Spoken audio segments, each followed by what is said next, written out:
जय श्री राम। आज मैं बताती हूँ आखिर क्यों है रामलला की मूर्ति का रंग काला। क्यों खास है काले शालिग्राम पत्थर से मूर्ति बनाना। 22 जनवरी को भगवान राम के मूर्ति की प्राण प्रतिष्ठा हो चुकी है। वह बाल स्वरूप में दिख रहे हैं। इस तस्वीर को देखकर सबके मन में यह सवाल आया है कि रामलला की मूर्ति को काले रंग या श्यामल का क्यों रखा गया है। मूर्ति को शिला पत्थर से बनाया क्यों रखा गया है। रामलला की मूर्ति को शिला पत्थर से बनाया गया है, जिसको कृष्ण शिला के नाम से भी जाना जाता है। यही कारण है कि रामलला की मूर्ति काले रंग की है, जिसे हम श्यामल भी कहते हैं। शिला पत्थर के अंदर कई प्रकार के गुण होते हैं। रामलला की मूर्ति को इस पत्थर से ही आखिर क्यों बनाया गया, इस सवाल का जवाब इस पत्थर के गुणों में छुपा हुआ है। दरअसल रामलला की पूजा के समय उनका दूध से अभिषेक होगा।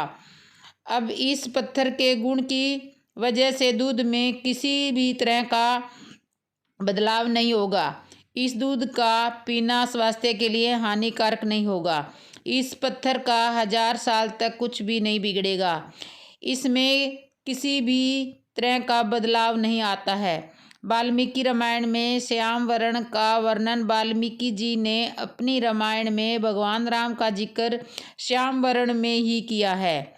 यह भी बड़ी वजह थी कि उनकी मूर्ति को श्यामल में ही बनाया गया है। रामलला का श्यामल रूप में ही पूजा जाता है। श्री राम जन्मभूमि तीर्थ क्षेत्र के महासचिव चंपत राय ने बताया कि भगवान श्री रामलला की मूर्ति 5 वर्ष के बालक के स्वरूप में बनाई गई है।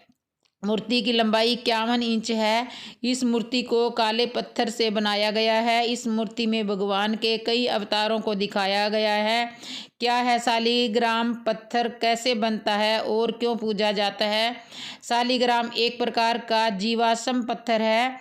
धार्मिक आधार पर इसका प्रयोग परमेश्वर के प्रतिनिधि के रूप में भगवान का आह्वान करने के लिए किया जाता है। शालिग्राम मूल रूप से नेपाल में स्थित दामोदर कुंड से निकलने वाली काली गंडकी नदी से प्राप्त किया जाता है, इसलिए शालिग्राम को गंडकी नंदन भी कहते हैं। वैष्णव हिंदू पवित्र नदी गंडकी में पाए जाने वाला एक गोलाकार, आमतौर पर काले रंग के एमोनोडाइड जीवाश्म को विष्णु के प्रतिनिधि के रूप में पूजते हैं। शालिग्राम भगवान विष्णु का प्रसिद्ध नाम है, जो इन्हें देवी वृंदा के श्राप के बाद मिला था। हिंदू धर्म में शालिग्राम को सालग्राम के रूप में भी जाना जाता है।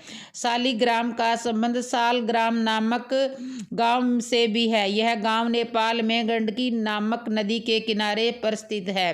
शिवलिंग और शालिग्राम को भगवान का विग्रह रूप माना जाता है और पुराणों के अनुसार भगवान के इस विग्रह रूप की ही पूजा की जानी चाहिए। शिवलिंग के तो भारत में लाखों मंदिर है, लेकिन शालिग्राम जी का एक ही मंदिर है। हिंदू धर्म के आमतौर पर मानव रूपी धार्मिक मूर्तियों के पूजन की प्रथा है, लेकिन इस मूर्ति के पहले से भगवान ब्रह्मा को शंख, विष्णु को शालिग्राम और शिव जी को शिवलिंग रूप में ही पूजा जाता है।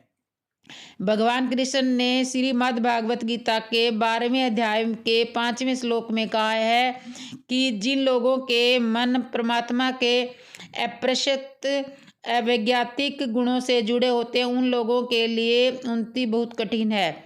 शरीर युक्त जीव को इस अनुशासन में प्रगति करना सदैव मुश्किल होता है। शालिग्राम का एकमात्र मंदिर नेपाल के मुक्तिनाथ क्षेत्र में स्थित है। यह वैष्णव संप्रदाय के प्रमुख मंदिरों में से एक है। मुक्तिनाथ की यात्रा काफ़ी कठिन है। माना जाता है कि यहाँ से लोगों को हर तरह के कष्टों की मुक्ति मिल जाती है। काठमांडू से मुक्तिनाथ की यात्रा के लिए पोखरा जाना होता है। पोखरा के लिए सड़क या हवाई मार्ग से जा सकते हैं। यहाँ से जोम सोम जाना होता है। जोम सोम से मुक्तिनाथ जाने के लिए हेलीकॉप्टर या फ्लाइट से जा सकते हैं। सड़क रास्ते से जाने के लिए पोखरा तक कुल 200 किलोमीटर की दूरी तय करनी होती है। शिवलिंग की तरह शालिग्राम भी दुर्लभ है।